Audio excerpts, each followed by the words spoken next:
My name is Kieran and I go by he and him pronouns. I'm a child protection worker for Family and Children's Services in Guelph, and I've worked there for 22 years.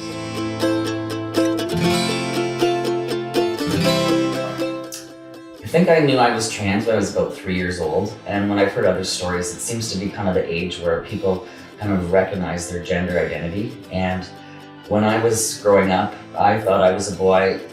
In my core, I told my parents I was a boy.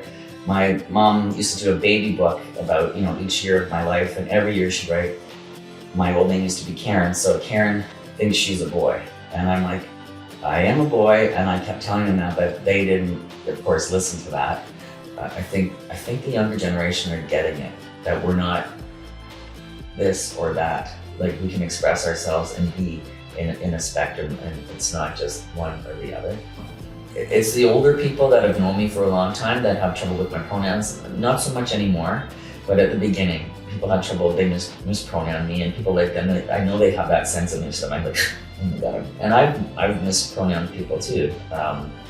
And I think you just, say, they really usually catch themselves, and I don't try to make them feel bad. I hope that they get it, and they usually do. Some struggle more than others.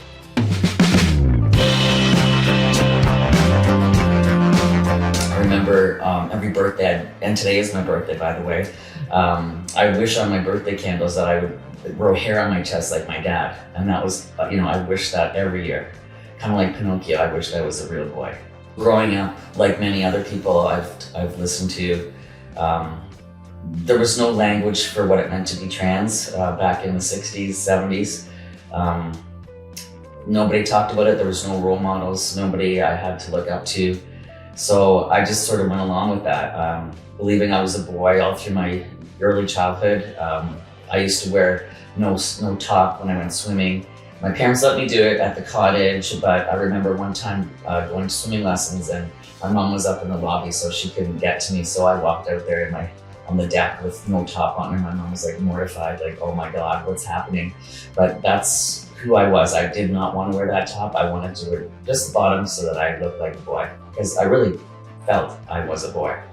I remember things like my grandpa buying me boys' running shoes, and my mom was furious, like, why would you let her have these running shoes, right? So, but again, that is what made me feel good. It made me feel like who I was growing up. I remember like the feeling of when I got my first period as a woman. I was devastated, and it felt like everything was betraying me. Like it's like that was a really hard time, because that was when I realized that I wasn't a boy. Like, nature was telling me that. So I struggled with that, and growing up, coming into like teen years, and that's when you start having crushes, and I started feeling like really attracted to women. I had a lot of crushes on my female, peers, and so I thought growing up, well, that must mean I'm a lesbian. We didn't know what that meant back then, but still, that was kind of like not talked about. So I tried to date boys in high school, and that just didn't really fit for me. It just wasn't right.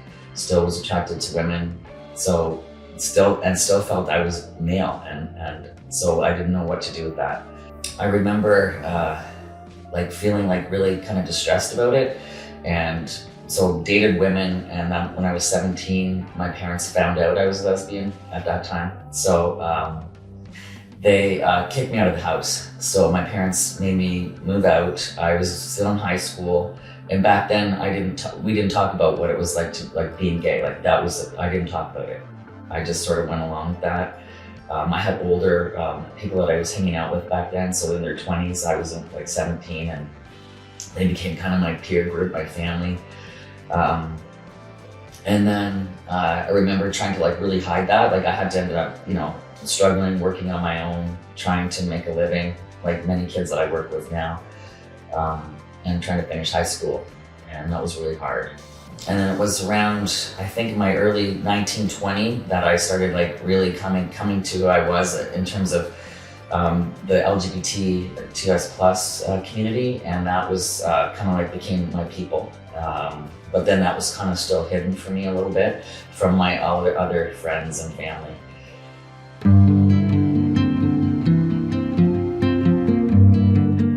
So I think around 20, I sort of reconnected with my family. My relatives, my older relatives, they accepted me for who I was, and they wanted me to be part of the family. So kind of came back to family a little bit. And then it was kind of like after university, I got a career working with youth and really enjoyed that. Like met a lot of other LGBTQS plus people. And that was kind of like became my chosen people. I had a partner and we bought a house together. We lived together for a long time, and then we decided we wanted to have children. So we decided to get a sperm donor, and I had the children. So this was the best part of my life, I have to say. I have 2 beautiful daughters, and they are the loves of my life. I have no regrets of having them. They're my best allies, my best supporters, and that part of my life, there's no regrets for. My partner and I split up, and I met another partner, and we were together for 22 years. My partner Leslie, we had 4 kids altogether, so I have 2 stepdaughters as well, and we came together and blended our family, and that's always a challenge for many people, and we did our best, and we ended up living separately, and that's by then I was probably around my early 40s, and Leslie kind of always knew who I was, like that, identified as male, but we never really said I was trans. We never talked about that.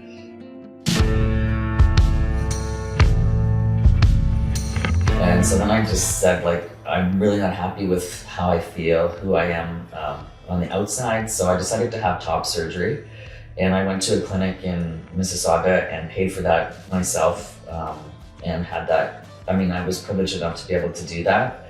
A lot of other people aren't. So I paid for top surgery. I told my work I was going to take 2 weeks off, and I came back with no chest. And my coworkers were like, "What's happening here?" They weren't really sure what was going on. Of course, they think the worst. They think cancer, right?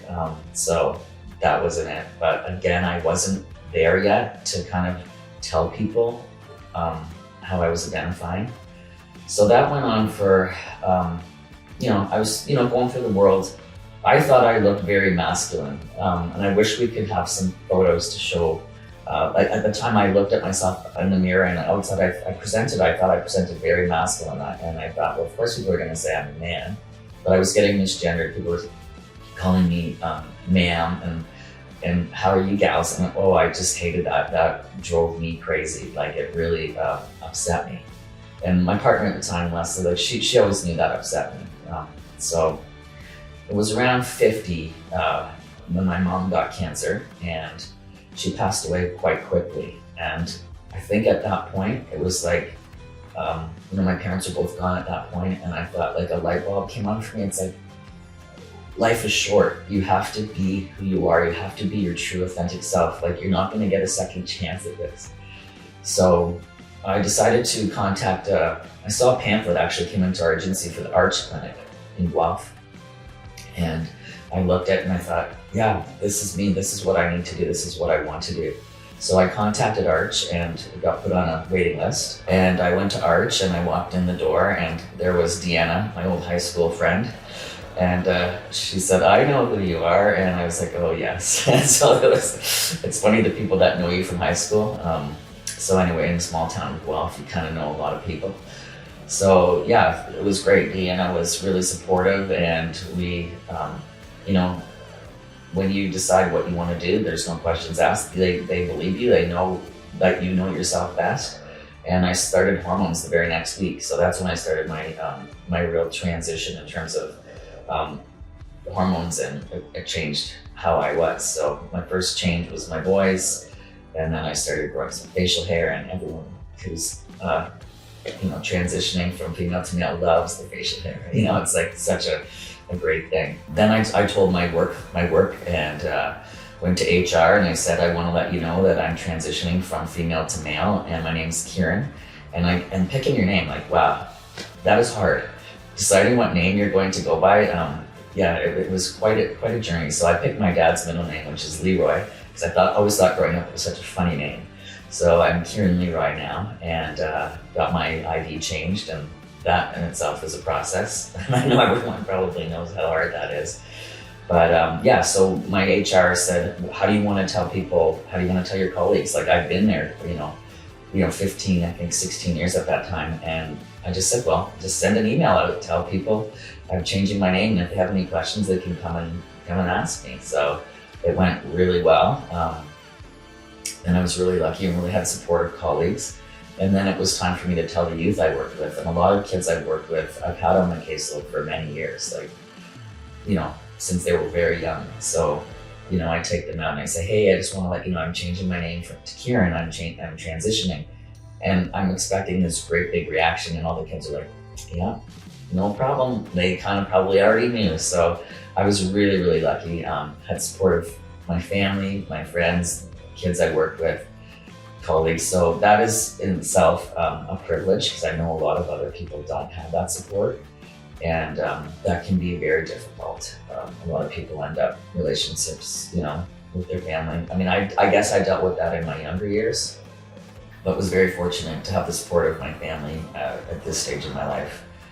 I remember thinking, I had an elderly uncle in an old folks home, and I was like, well, how am I going to tell him? Because I don't know if he's going to understand. He's almost 90 years old. So I wrote him a letter, and I just told him, hey, this is what's happening for me. So I went to see him, and he said, it's Kieran, right? And he shook my hand, and he was like, you just have to be happy for who you are. And if anyone else doesn't like that, don't give a damn about how they think. And I was like, wow. Coming from a 90-year-old, you're not sure if you're going to get that support, but you can't underestimate people. People end up loving you for who you are. They love you for who you are on the inside. And I think for me, that part of the journey is just being able to be your authentic self. And I know many other people have talked about that, but there's nothing like that in the world, just being able to be who you are. And that's a privilege that many cisgender people experience. Like you're born and you're assigned that at birth, and you just go along. I know a lot of people ask me, when did you know? And I say, well, I knew when I was probably 3, but when did you know? And they would go, oh, interesting. I didn't have to think about that, right? But for me, I decided that I wanted to have bottom surgery as well. And so I did get on a wait list for that, and I went to Montreal and I had bottom surgery.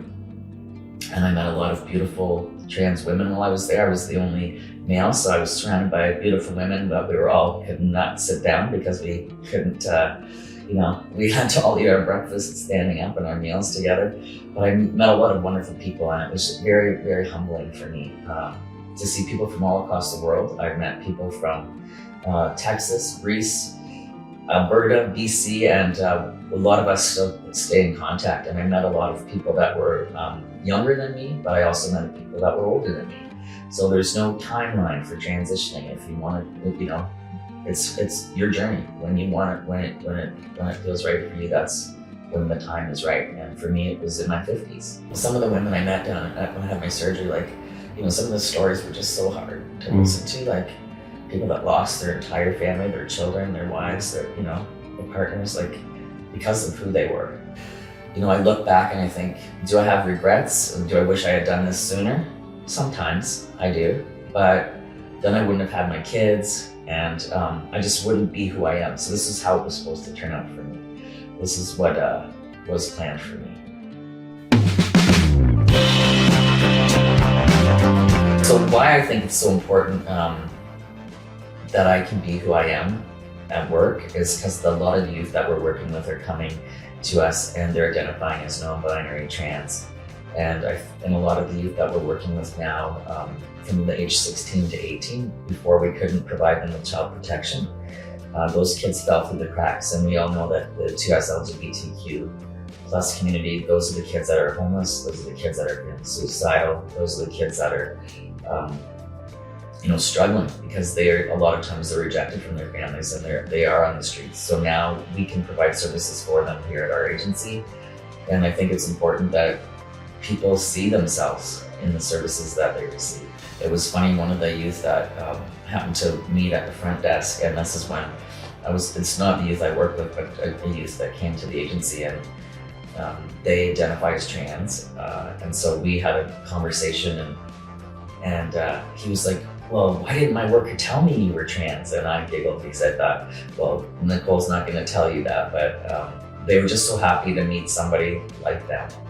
So no, anyways, they had done like I'm trying to think, a campaign for I'm Your Children's Aid. So they picked me to do it as a lesbian. So, I was there, volleyball coach, mother, blah, blah, blah.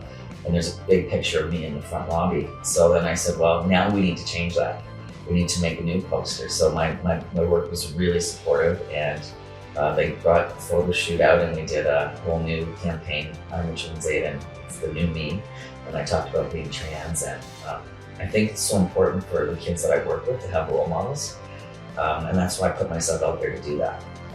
Not to be a token person for the agency. I did it because I wanted to help others, and this is exactly why I'm doing this today. I looked for those role models. I looked on YouTube. I looked for anything I could find. I do presentations sometimes for I've done a couple for grade 5s classes, and I really think it's really cool how 10-year-olds are really open to gender and to sexuality nowadays. It's a fluent conversation they have, and they ask me really intelligent questions, and I look back and I think, what would I say to that 10-year-old or my 20-year-old or my 30-year-old? And I think you just have to be true to yourself and believe in yourself and believe that others will accept you. I think that's the hardest part. We fear that we're going to be rejected, and I think we have to give others credit that a lot of people are a lot more accepting than we kind of realize. I think it's the kids. They just, your heart, they go how do you feel? They really want to know how you feel. How did this make you feel when you did this? And they always want to know, did anyone not accept you? How did that, they want to know about that. I think telling 10-year-olds to be who they are, that's the key time. It was interesting because the last talk I did, one of the kids' parents is transitioning from male to female. And this kid is so proud of their parent, and they just, so it was really important for me to talk about, that and how my kids felt, to support that kid in the class. Kind of behind the scenes. They didn't know I was basically directing that message to them. But that was so, it's great that they're so supportive of their parent, but they're also cool kids for being who they are, right? I also coach volleyball. I coach volleyball at the local high school. So grade 9s, I usually take them in grade 9 and 10. So I had some grade 9s one year, and in grade 10 they came back and I had changed my pronouns and my name and started hormones. So I just told the boys, hey guys, I'm Kieran, and go by Kieran now, and I'm transitioning. And they were like, okay, cool, can we start now? Let's start playing, right? They didn't blink an eye.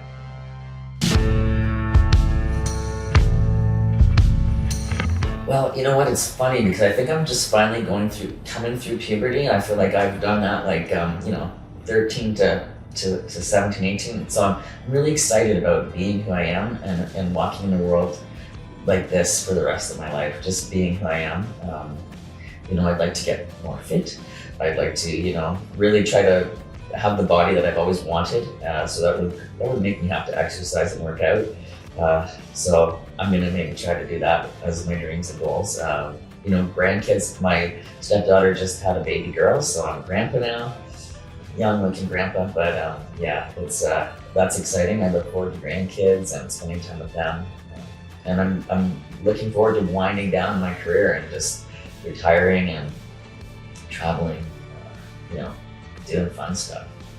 I feel really privileged in where I am in my life right now, and I think that's what I want to remember. I want to remember the support I had from my friends and my family, and my work, and how lucky I am. And I want to be able to be proud that I was able to do something like this to help others, and I think that's why I do a lot of the talks I do and podcasts I've done, things like that.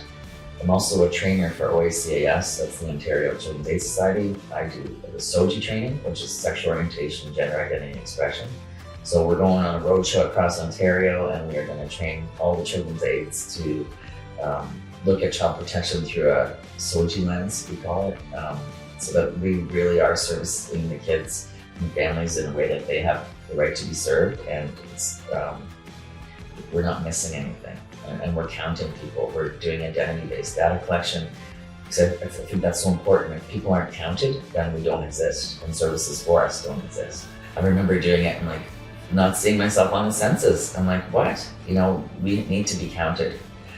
We are, you know, we're alive and well all through Ontario, Canada, the world, and our lives are just like anybody else's. You know, we work, we have families, we love people, we love our pets, and you know, we are just like everybody else. So we need equity. We need services that show that. I think about my daughters. Like for them, when I came out as trans, I had to explain what that was because I think they're in grade 7 and 8. I think that's when I had my chest surgery, and they were like, "Why are you doing that?" And I'm like, "Well, because I want to feel better in my body." That's kind of how I explained it and talked about it. But then for the girls, they used, you know, when I first started taking hormones and things started changing. They said the worst thing for them was losing my voice. So the voice of their mom, who they in the womb, and then the role of mom. So it's interesting that we have, you know, mom, dad. So for them, I let them take their time with that. I'm being at the mall and they'd be going, "Hey mom," and like people would spin their heads around like, "Why are you talking to this man and saying mom?" Right? But for them, they needed to take that time to. So it's kind of a loss for them of a label or a role, but for them I'll always be their mom. But now they call me dad, so they kind of gained a dad in the journey. So I guess kind of thing. So that's interesting because you think about the impact on your family too, right, and what that means for them. And you know, my kids are, you know, really great. So they're really great. You know, it's really important to just be who you are and to like acknowledge yourself and be authentic to yourself in the world. Like there's nothing like being yourself in the world. Honestly, it's so freeing to be able to, for me now, to look in the mirror and see this is who I always was, minus the hair I used to have, but it's part of the deal, right?